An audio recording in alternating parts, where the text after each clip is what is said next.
আসসালামু আলাইকুম সবাইকে। আজকে আমার মনে হচ্ছে আমার হাঁসের ডিম পারবে। হাঁসের ডিম পারবে। আর ওর মুরগি, আমার এই লাল মুরগি অলরেডি 17টা ডিম পেয়েছে।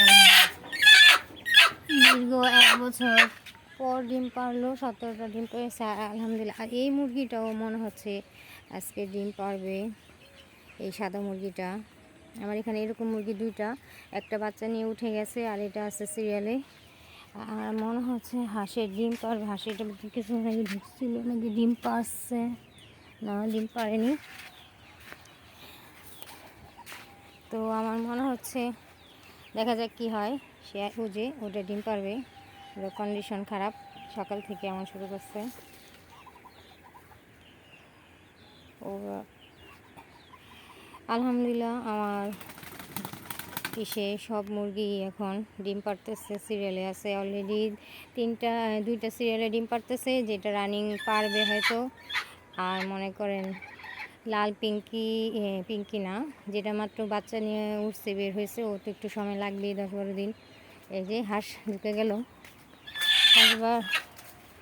হাঁস বারবার আজকে উঠানামা করতেছে এটার ভিতরে গিয়ে। বারবার যাচ্ছে বের হচ্ছে, যাচ্ছে বের হচ্ছে। আমার মনে হচ্ছে আজকে ও ডিম পারবে।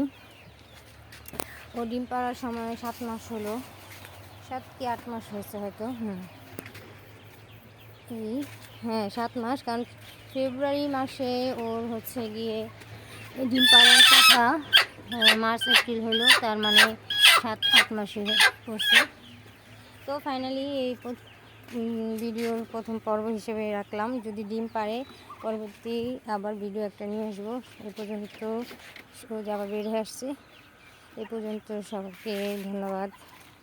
সবার যদি আমার ভিডিওটি ভালো লেগে থাকে অবশ্যই সাবস্ক্রাইব করবেন। আমি আমার মুরগি পালতে ভালো লাগে, সেই হিসেবে আমি মুরগি পালন করে থাকি। সবাই দোয়া করবেন, সাবস্ক্রাইব করবেন। খোদা হাফেজ।